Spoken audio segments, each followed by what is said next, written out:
അടുത്ത കൊല്ലം നമുക്ക് ഒരുമിച്ചത് കഴിച്ചൂടെ?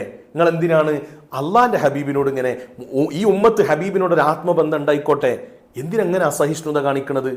മാത്രമല്ല നിങ്ങളെപ്പോലത്തെ ആൾക്കാരെ കുറിച്ചിട്ട് സ്വഹാബത്തിന്റെ കാലത്തില്ലെങ്കിൽ ചെയ്യാൻ പറ്റൂല, സ്വഹാബത്തിന്റെ കാലത്തില്ലാത്ത ചെയ്യാൻ പറ്റൂല എന്ന് വ്യാപകമായി പറയുന്ന നിങ്ങളെ കുറിച്ചിട്ടാണ് ബഹുമാനപ്പെട്ട ഇമാം തഫ്താസാനി റളിയല്ലാഹു അൻഹു അവിടുത്തെ ശറഹുൽ മഖാസിദിൽ വിശദീകരിച്ചിട്ടുണ്ട്. എന്താണ് പറയുന്നത്? വമിനൽ ജഹിലത്തി, ചില വിഡ്ഢികളായ ആളുകൾ. ഓരോ പ്രത്യേകത എന്താണ്? മയ്യജഅലു കുല്ല അംരിൻ ലം യകുൻ ഫീ സമനി സ്വഹാബത്തി ബിദ്അതൻ മദ്മൂമതൻ വഇല്ലം യഖും ദലീലുൻ അലാ ഖുബ്ഹിഹി തമസ്സുകൻ ബിഖൗലിഹി അലൈഹി സ്വലാത്തു വസ്സലാം ഇയ്യാകും വമുഹ്ദസാത്തിൽ ഉമൂർ.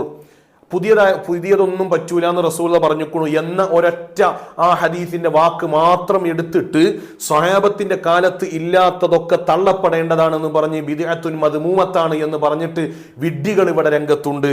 ഓൽക്ക് അറിയില്ല എന്ത് അവർ പറയുന്ന ഒറ്റ കാരണം എന്താ? സ്വഹാബത്തിന്റെ കാലത്തില്ലേ ചെയ്യാൻ പറ്റൂല. നമ്മൾ നിരന്തരം സാമൂഹ്യ മാധ്യമങ്ങളിൽ കാണുകയാണല്ലോ.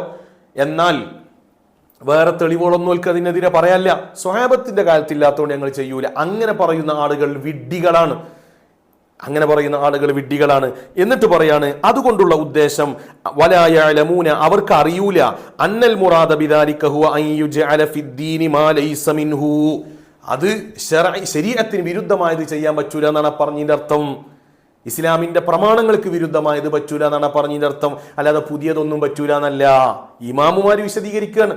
പിന്നെ ഇനിയിപ്പോ നേരത്തെ അദ്ദേഹം പറഞ്ഞു ഇബ്നു റജബുൽ ഹംബലി അങ്ങനെ വിശദീകരിച്ചു. ഇമാം ഷാഫി ഇമാം എന്നെ പറഞ്ഞിട്ടുണ്ട്. ഇമാം ബൈഹഖി റളിയല്ലാഹു അൻഹു റിപ്പോർട്ട് ചെയ്യുന്നത് കാണാം. ഹദ്ദസന ശാഫിഈ റളിയല്ലാഹു അൻഹു ഖാല അൽ മുഹ്ദസാതു മിനൽ ഉമൂരി ളർബാനി മാ ഉഹ്ദിസ യുഖാലിഫു കിതാബൻ ഔ സുന്നത്തൻ ഔ അസറൻ ഔ ഇജ്മാഅ ഫഹാദിഹിൽ ബിദ്അത്തു ളലാല.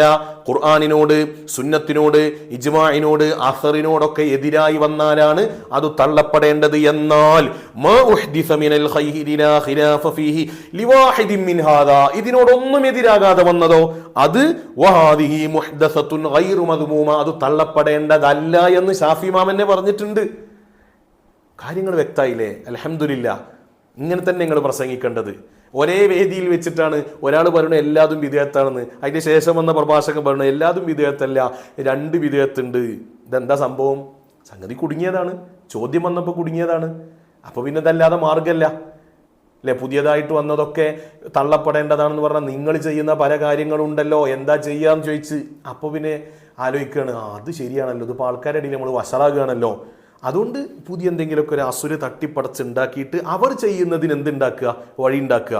എന്നിട്ടോ നമ്മൾ ചെയ്യണതൊന്നും ശരിയല്ല എന്ന് പറയാം.